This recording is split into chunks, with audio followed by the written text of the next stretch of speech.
the manifesto and to open the floodgates for that depth of conversation this evening, I'm asking you to invite the leader of our noble movement, and as we ask the Jamaican people to ensure is so, the next Prime Minister of Jamaica, who is able to stand before us with integrity, a strong record that we can trust, one who believes in opening up opportunities, and of course, a love, an abiding love and respect for the people of Jamaica. Please make welcome our very own Mr. Mark Jefferson Golding.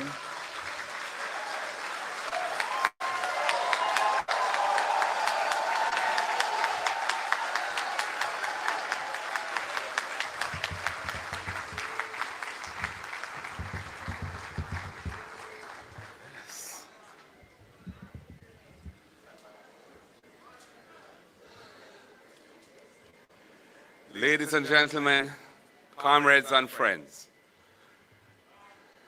I just want to acknowledge the officers of the party who are here. I want to acknowledge the officers of the party who are here, all our candidates, members of the diplomatic corps who are here, well-wishers. It's really an important evening. Jamaica stands at a decisive moment in our journey of nationhood. The People's National Party is ready for the mission ahead. And I'm honored to be entrusted with the historic task of leadership. I respectfully seek your support and pledge to respect it by working hard and honestly for you every single day. While the macroeconomic numbers have improved steadily since 2013, due to bipartisan commitment to a sustained program of fiscal reforms, the daily reality faced by our people is very different. Wages cannot stretch, prices rise daily, public services are substandard, young people have too few opportunities, and communities across our country are trapped in poverty, crime, and neglect.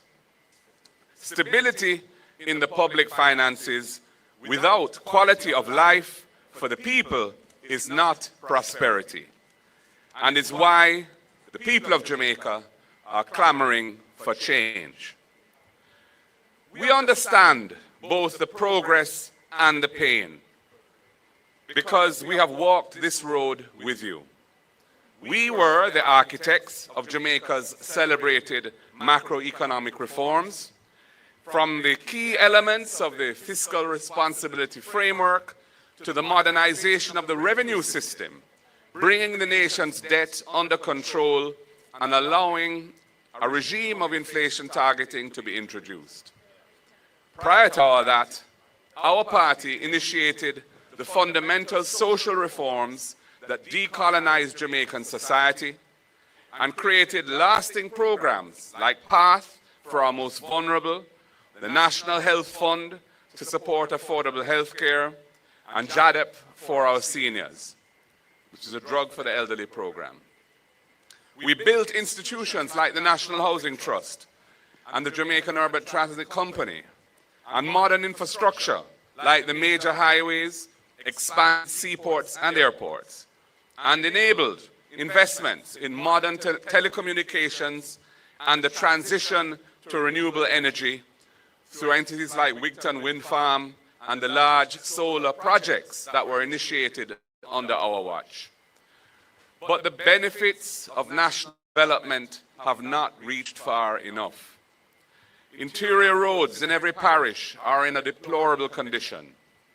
Many communities do not have access to water in people's homes. Urban blight and decay plague our cities, while rural Jamaica has been left behind. Farm roads are often impassable.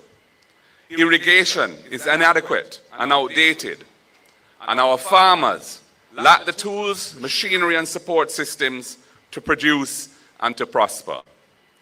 This manifesto is our plan for a new chapter built on our vision, Jamaica Love.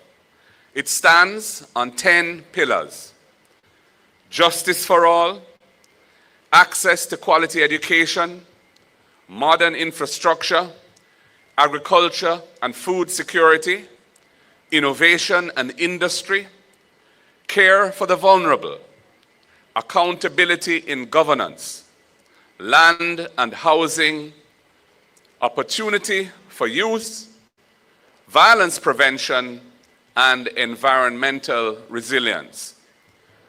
These pillars are a compass.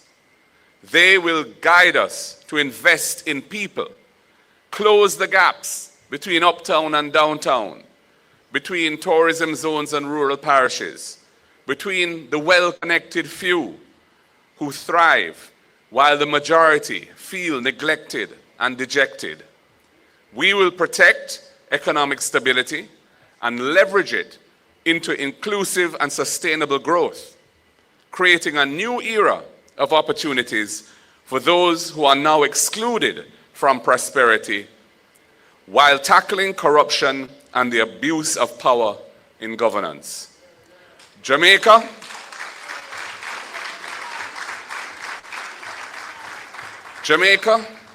time come to lift our country higher. Time come to lift our country higher and build a future that belongs to all of us. Let us take this journey together. Thank you.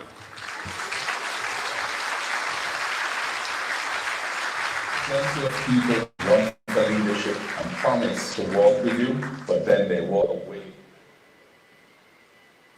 Plenty of people. In every constituency, on every issue, the People's National Party has assembled the strongest, most diverse slate of candidates in a generation. From doctors ready to heal our broken health system, to educators building a smart Jamaica, business people growing the economy, legal minds defending justice, and community advocates speaking truth to power. This is a team chosen for competence, compassion, and commitment. Led by Mark Golding, a good man with a good plan. This is not politics as usual. This is a team to rescue Jamaica, rebuild our future, and restore pride in leadership.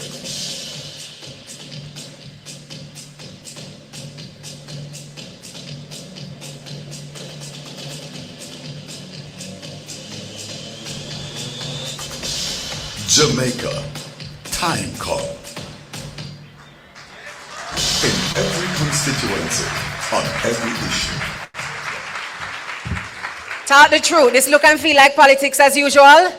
No, this is not politics as usual, ladies and gentlemen. And it is reflected in the vision broken down in our Jamaica Love plan. We know that we have a leader who cares, who understands the intricacies and the intimacies of the Jamaican realities.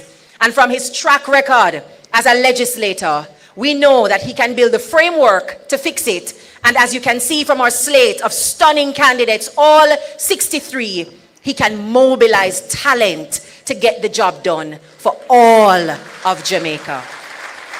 Thank you very much, President Golding, for setting the tone and laying the framework. And now I ask you to join me in welcoming as we explore the first pillar of Mission Jamaica